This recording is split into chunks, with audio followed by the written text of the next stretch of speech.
Learning objectives. After studying this module, students will be able to explain the concept of organizing, explain the process of organizing, describe the importance of organizing, explain the meaning, advantages, and disadvantages of functional organization, explain the meaning, advantages, and disadvantages of divisional organization, explain the meaning, advantages, and disadvantages of formal and informal organization, distinguish between formal and informal organization, explain the concept of delegation and decentralization, describe the importance of delegation and decentralization, and distinguish between delegation and decentralization. Meaning and steps.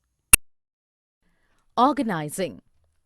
Organizing is that managerial process which seeks to define the role of each individual towards the attainment of enterprise objectives, with due regard to establishing authority, responsibility, relationships among all, and providing for coordination in the enterprise as an inbuilt device for obtaining harmonious group's action.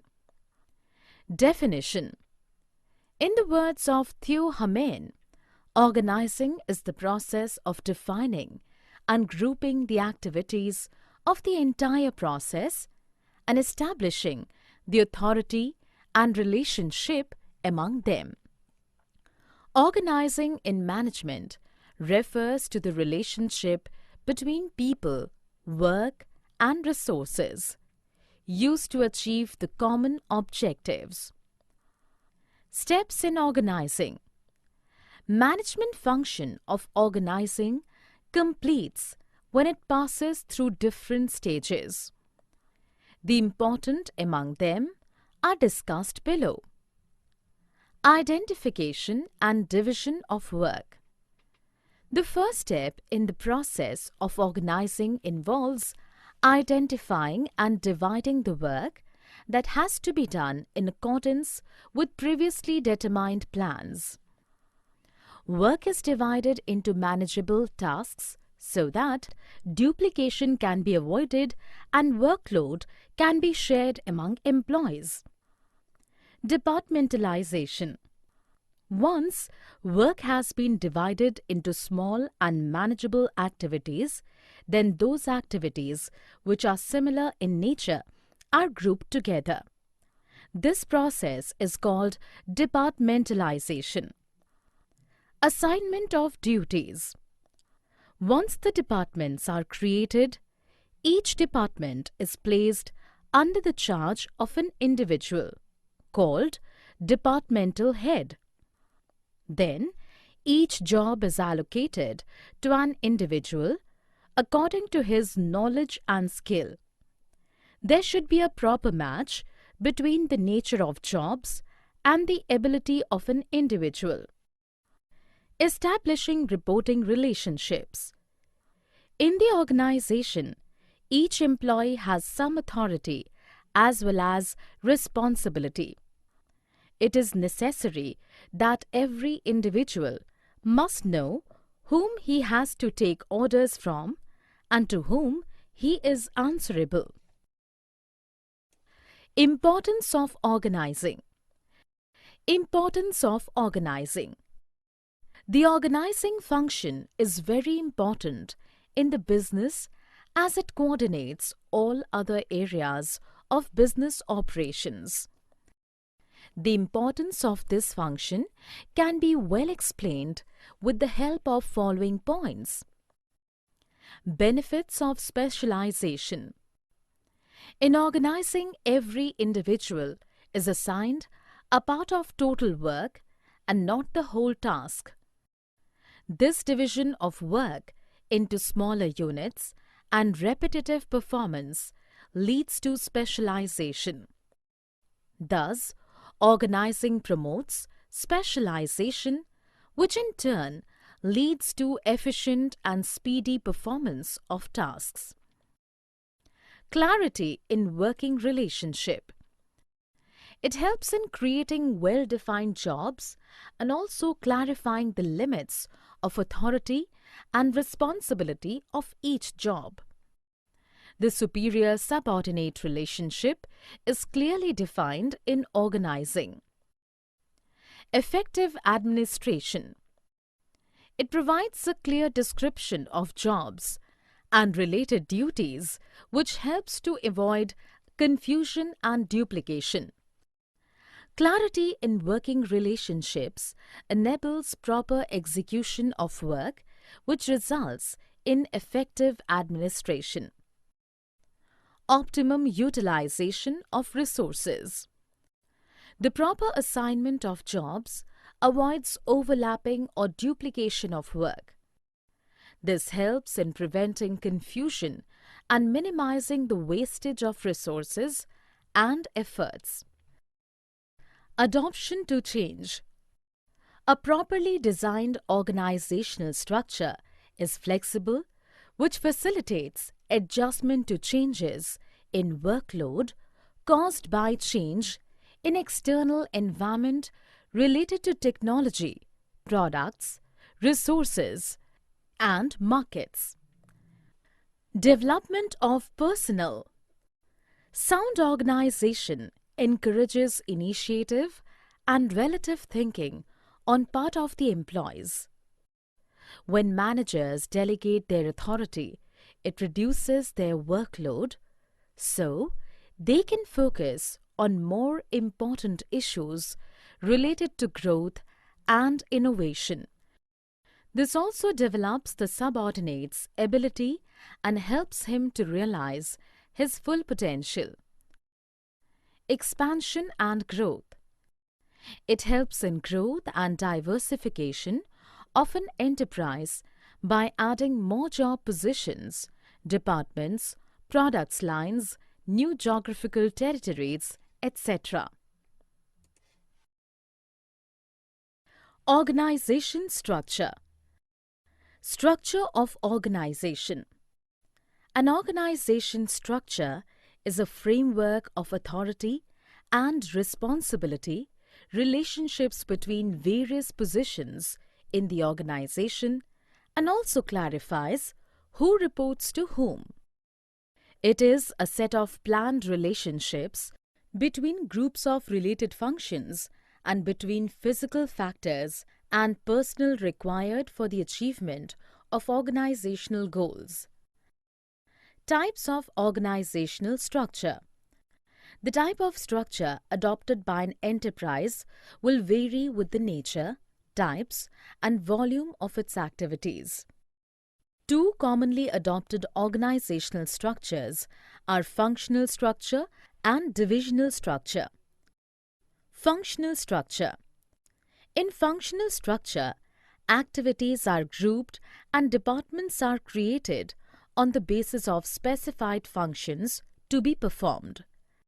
Activities related to a function are grouped into a single unit with a view to give a well-defined direction to the whole group. For instance, in an industrial enterprise, the major functions like production, finance, marketing, and personnel may be grouped into different departments. Suitability of functional structure. The functional organization is highly suitable for an enterprise engaged in the production and distribution of a single product or a small number of products. It is very useful where it is desired to introduce specialization in the performance of various functions like production, finance, marketing, etc. Divisional structure. The divisional structure is formed by creating a set of autonomous units or divisions which are coordinated by the central headquarters. For example, a company may have 3 divisions to manage garments, cosmetics, and leather goods, etc. Suitability of divisional structure. Divisional structure is suitable for the firms having several products, and each product is categorized by different technology, resources, production process, and market. It is suitable for firms having coverage of wide geographical area or having different market segments. Formal and informal organization. Formal and informal organization. In all organizations, there are two types of organizational forms are existed. One is the professional system and the other is more into personal and which is informal as well. When the employees are guided by rules and procedures, this is said to be formal organization. Formal organization. Formal organization refers to the organization structure which is designed by the management to accomplish a particular task. It specifies clearly the boundaries of authority and responsibility, and there is a systematic coordination among the various activities to achieve organizational goals. Informal organization. Interaction among people at work gives rise to a network of social relationships among employees, called the informal organization. Informal organization emerges from within the formal organization when people interact beyond their officially defined roles. Characteristics of informal organization. Based on formal organization. This is based on formal organization where people also have informal relations. First of all, the formal organization is established and then informal organization is created out of it. It has no written rules and procedures. In this organization, there are no written rules and procedures to govern interrelationship. But there are group norms which have to be observed. Independent channels of communication.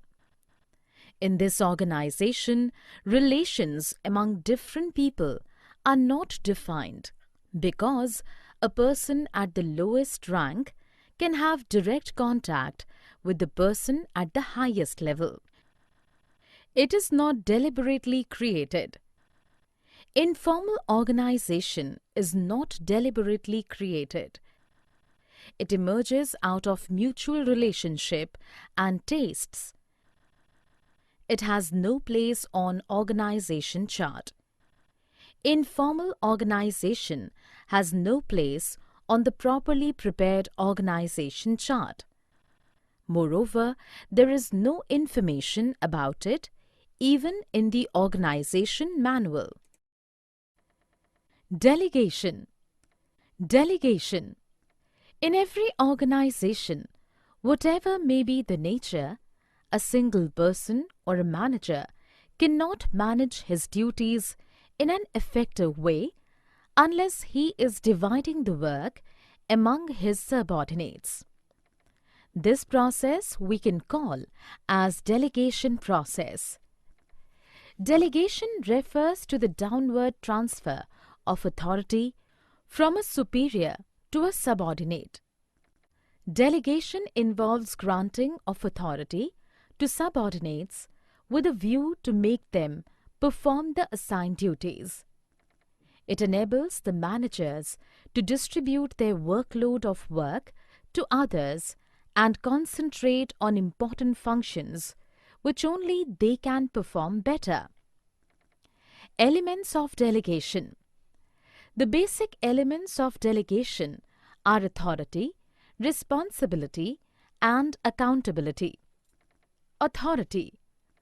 Authority refers to the right of an individual to command his subordinates and to take action within the scope of his or her position. Authority is needed to discharge a given responsibility. The power to produce or use raw materials, spend money or ask for allotment of money, to hire or fire people, etc., has to be delegated to individuals to whom the work is assigned. Responsibility. Responsibility refers to the obligation of a subordinate to properly perform the assigned duty. The superior must determine clearly the task or duty to be assigned to the subordinates. The duty must be expressed in terms of functions or in terms of objectives. Accountability. Accountability is to answerability for the outcome of the assigned task. The subordinate is held accountable to the superior. Accountability originates because the manager has a right to require an accounting for the authority delegated and task assigned to a subordinate. The process of delegation of authority is incomplete unless accountability is created. Importance of delegation. Importance of delegation. Delegation ensures that the subordinates perform tasks on behalf of the manager, thereby reducing his workload and providing him with more time to concentrate on important matters. Effective delegation leads to the following benefits. Effective management. By delegation, managers pass their routine work to their subordinates. So, they get more time to concentrate on more important matters. This will help them to excel in new areas and be more efficient and effective. Employee development.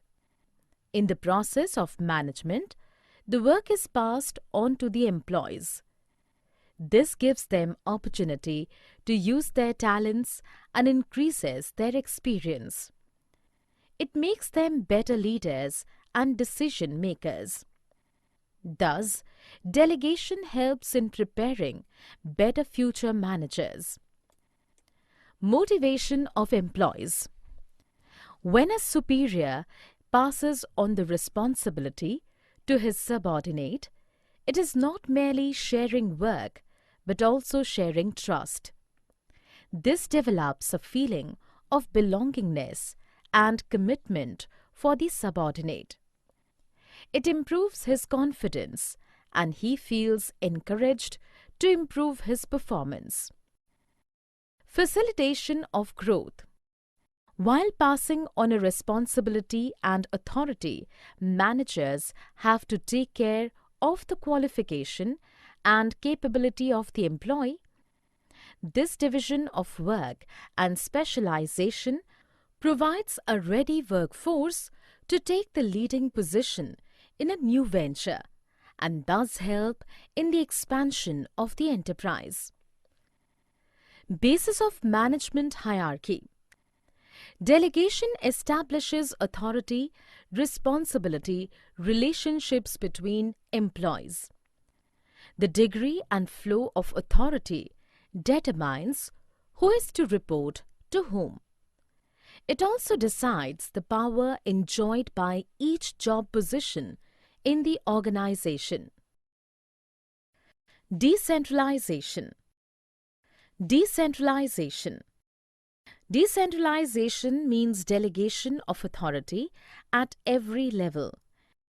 It is the even and systematic distribution of decision-making authority to the lowest level of management. Under decentralization, every employee working at different levels gets some share in the authority. Importance of decentralization. Decentralization is a fundamental step and its importance can be understood from the following points. Develops initiative among subordinates. It helps to promote self-reliance and confidence amongst the subordinates. This is because lower managerial levels have been given freedom to take their own decisions, and they learn to depend on their own judgment. It also helps to identify those executives who have the potential to become dynamic leaders. Develops managerial talent for the future.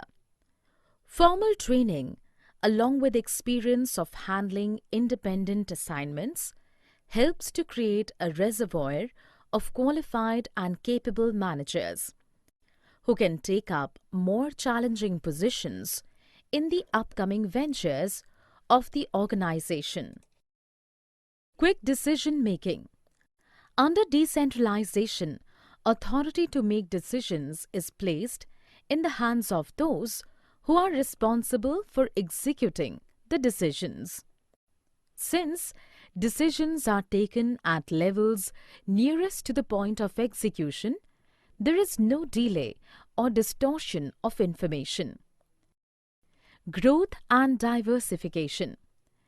Use of decentralization becomes imperative when an institution carrying the manufacture of one product wants to diversify in the other different ranges of the product. So, decentralization facilitates growth and diversification of products and markets. Relief to top management. It helps to reduce the amount of direct supervision over subordinates by giving them freedom to take decision and act on their own. This reduces the workload of top executives, and they can devote their time and attention to important policy matters. Advantages of decentralization. Decentralization. Decentralization means delegation of authority at every level. It is the even and systematic distribution of decision-making authority to the lowest level of management. Under decentralization, every employee working at different levels gets some share in the authority. Advantages. The importance of decentralization can be discussed with the help of following points. Reduces the burden on top executives. Decentralization relieves the top executives of the burden of performing various functions. Centralization of authority puts the whole responsibility on the shoulders of an executive and his immediate group. This reduces the time at the disposal of top executives who should concentrate on other important managerial functions. Facilitates diversification. Under decentralization, the diversification of products, activities, and markets, etc., is facilitated. A centralized enterprise with the concentration of authority at the top will find it difficult and complex to diversify its activities and start the additional lines of manufacture or distribution. To provide product and market emphasis. A product loses its market when new products appear in the market on account of innovations and changes in the customer's demand. In such cases, authority is decentralized to the regional units to render instant service taking into account the price, quality, delivery, novelty, etc. It promotes motivation. Decentralization of authority promotes the morale of the employees and create a feeling that they are important to the business. This will improve the productivity and efficiency. Executive development. When the authority is decentralized, executives in the organization will get the opportunity to develop their talents by taking initiative, which will also make them ready for managerial positions. Summary. Let us summarize what we have learned in this module. The process of defining and grouping activities, as well as establishing authority relationships among them.